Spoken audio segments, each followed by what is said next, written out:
Hi, I'm Dr. David Serio. I've been a chiropractor for 24 years. I'm at the EDL headquarters with Don. Don's father founded this company 80 years ago. I wouldn't think about practicing without a Nervo-Scope. I've been using the Nervo-Scope now for 20 of the years in practice. We use them in Vita Chiropractic on every single client, every single day. And so we're testing out the new Pro X Nervo-Scope. It's digital. It's nice and heavy, nice and sturdy, different heads. It's a beautiful Nervo-Scope. And what we're finding is it has total consistency in reading the breaks between the new and the old Nervo-Scope. This has a lot more features and it's new technology. It's going to be fabulous. Some of the benefits of the new Nervo-Scope: it has 8 sensitivity settings. Also, it has a digital graph. It has a dark and a light mode. It also has different heads, which are swivel heads, so it reads along the spine much better. It's a porcelain casing, which makes it much more sturdy and heavy. And I just love the feel of it. I love how it's reading. It's a great product. So I believe in the Nervo-Scope product so much that all of our 30 chiropractors in 5 countries are required to use a Nervo-Scope to be part of Vita Chiropractic. So every single person that gets checked by us every day is being checked with a Nervo-Scope on every single visit. This instrument gives us tons of information about the quality of the nerve system, where the subluxation is, how they're improving in care, what's going on in their nerve system in an objective manner. So here we have the new digital Nervo-Scope Pro X, and we have the ETS9. So I've been here for a couple of days testing both, and they have complete reliability between both of them. I want to show you right now. So the first thing, you want to make sure that I would recommend, if you just start using the Nervo-Scope, to use it on a low setting. This way you kind of get used to it for at least a year. That's my big recommendation there. Once you get used to being able to read the Nervo-Scope, then you can start going to the higher sensitivity, which shows much more movement. So that's number one. Number two, you want to start at the first dorsal, and I like to have the heads about parallel like this. Make sure they're cleaned. You want to start at the first dorsal. One of the big common mistakes, so this is a big mistake, is that people read too fast. This is definitely not the speed you want to go at. What I learned is the slower you can go, and we were talking with Don, whose dad started the company, that Dr. Gonstead and Dr. Palmer were talking about how slow to read the spine with the Nervo-Scope. So I like to read the spine very slow because I believe that's where you can see the chronic subluxations. If you're reading too fast, you're going to miss all those chronic subluxations. So you start at T1. Now I leave the Nervo-Scope for a few seconds until it stabilizes and it gets used to the heat conduction of the skin. And then I read, this is the speed I read at.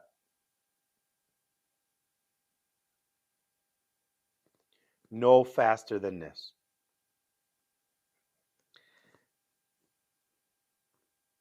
Now, a couple key pointers here. Very essential.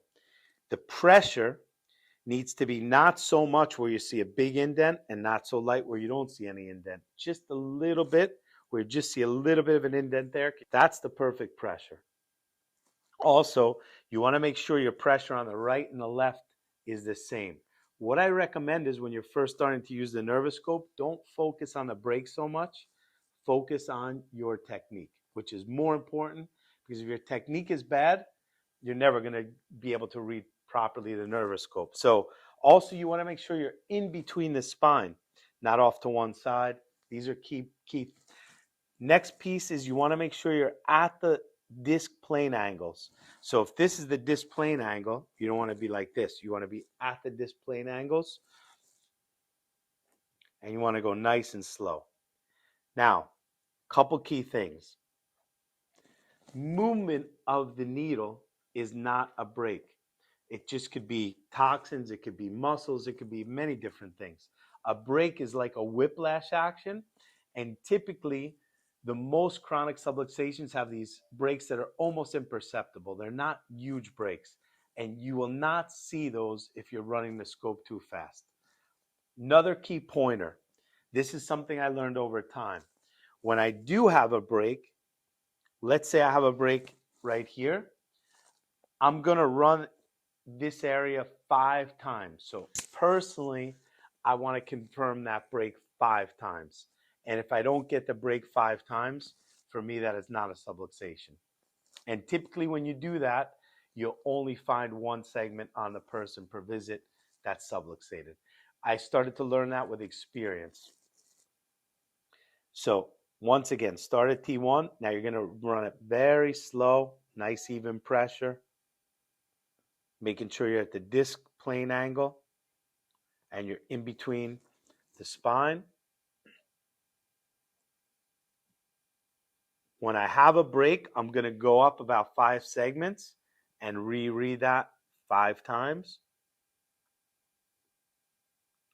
Okay, now I'm going to go all the way down. I run the scope to about S3.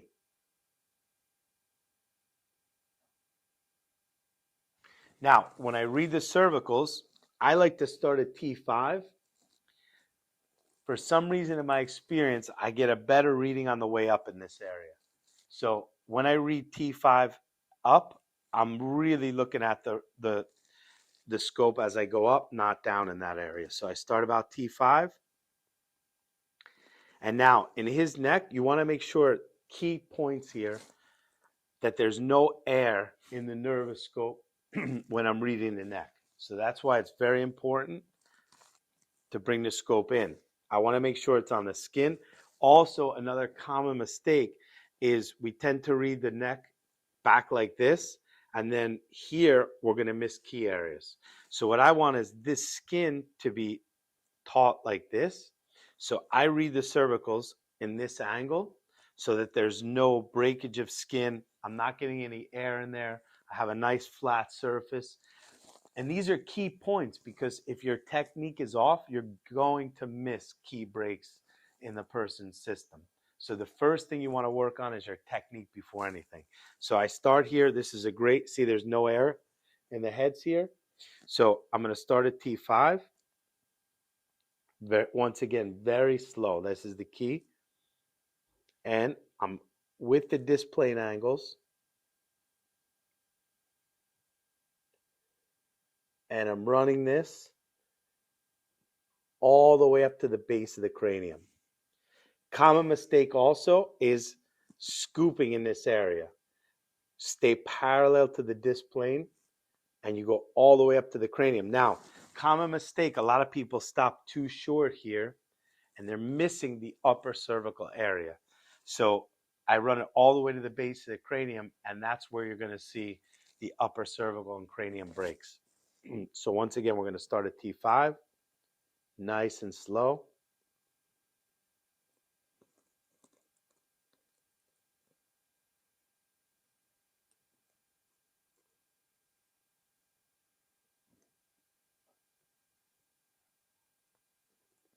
And I pull it off there.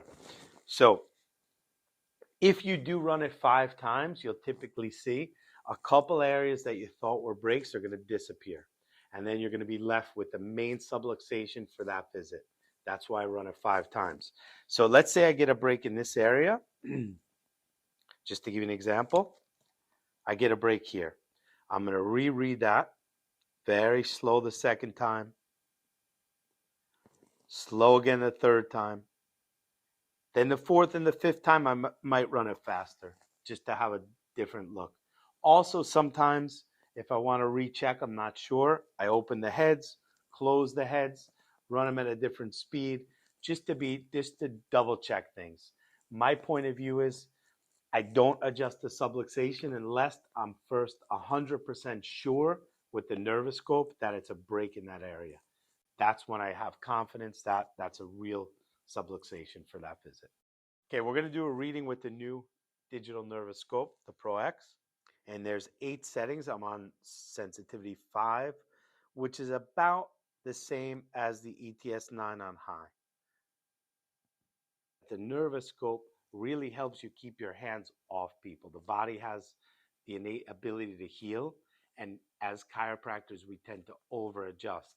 But when you're using a Nervo-Scope, it helps you to keep your hands off people.